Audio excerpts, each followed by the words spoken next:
Imran Khan has plunged Pakistan into a constitutional crisis. Opinion by Hamid Mir.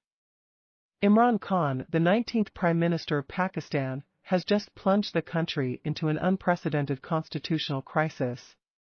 Over the weekend, facing a parliamentary no-confidence vote that was set to remove him from office, Khan decided to sweep the pieces off the board by dissolving the National Assembly itself. His 18 predecessors failed to complete their 5-year terms, most of them removed by the army or the courts. In contrast, this new crisis is entirely of Khan's own making. Yet I believe that, despite Khan's attempts to subvert constitutional procedures, the country's democratic institutions will prevail. The Supreme Court is deliberating over a solution to the impasse Khan has created, and the judges have a great opportunity to show that rule of law and the supremacy of the Constitution offer the best solution to our problems. The army has shown that it's prepared to stand aside and let the politicians resolve their problems through Parliament and the courts. A positive outcome would be a huge boost for the development of democracy in Pakistan. The path that has brought us to this point is filled with twists and turns, but the essential point is clear enough. Opposition leaders such as Asif Ali Zardari and Nawaz Sharif concluded that Khan was becoming a threat to the whole political system. They had watched with growing dismay as Khan, sometimes described as the Pakistani Trump, maneuvered to keep himself in power despite his mismanagement of the economy, his appetite for political confrontation, and his efforts to shift foreign policy away from the United States and toward authoritarian powers. His ill-timed embrace of Vladimir Putin just as Russia was invading Ukraine is a case in point, though probably motivated less by deep ideological conviction than by an ill-formed desire to provoke old allies in the West. They came to believe that Khan was pursuing a grand plan to move from parliamentary government to a presidential system, a serious blow to what remains of the country's democratic institutions. For many in Islamabad and around the country, that would have been a step too far. The majority of Pakistanis might be ready to accept China as a friend, but they don't want a Chinese-style system of one-party rule. Zardari and Sharif finally decided to remove Khan through a constitutional process, taking advantage of the many former Khan allies alienated by his actions. When a no-confidence motion was announced by the joint opposition, Khan resorted to Donald Trump's style of demagoguery.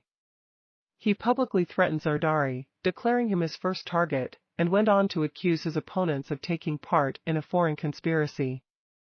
Strikingly, many of his own party's members of parliament and political allies refused to believe him. Instead, they revolted, accusing Khan of corruption. All this is characteristic of Khan's approach to power. He has systematically exploited religion and anti-Western sentiment to distract from his failures to control corruption and poverty. He surrendered to violent groups, but imprisoned liberal parliamentarians. His ministers shockingly declared their willingness to become suicide bombers to kill opposition leaders. He won the support of the pro-Iranian Lebanese militant group Hezbollah but created problems for his economic managers by threatening the European Union. Perhaps most fatefully of all, Khan has also attacked the neutrality of the army, an exceedingly dangerous maneuver in a country where the military still enjoys enormous authority.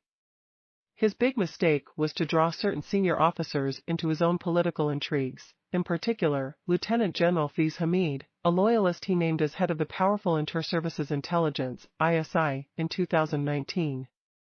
Hamid reciprocated by helping Khan survive an attempted no-confidence measure in the Senate, the upper house of the Pakistani parliament, later that year. But Hamid eventually overplayed his hand.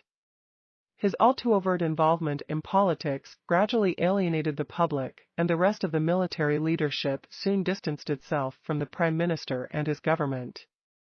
Even so, senior opposition leaders started telling me in January that they were worried that Khan might appoint Hamid as the new army chief in April 2022, a huge power grab for the Prime Minister.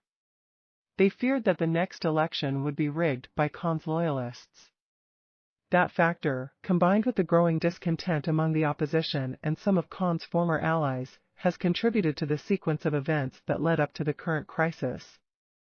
Even if Khan does fall from power this time, it's too early to write him off completely. Just like with his American counterpart Trump, his political career is far from over. He will continue to use religion and anti-Western resentment to spread disinformation. Shehbaz Sharif, the younger brother of ex-Premier Nawaz Sharif, is likely to become the next Prime Minister. Shehbaz Sharif, who enjoys wide support among the opposition parties, told me that his main task will be to implement reforms ensuring truly free and fair elections.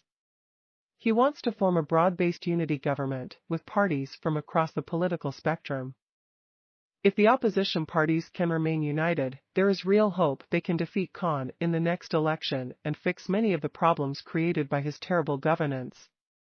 But if they start fighting each other, Khan can be relied on to make the most of the opportunity.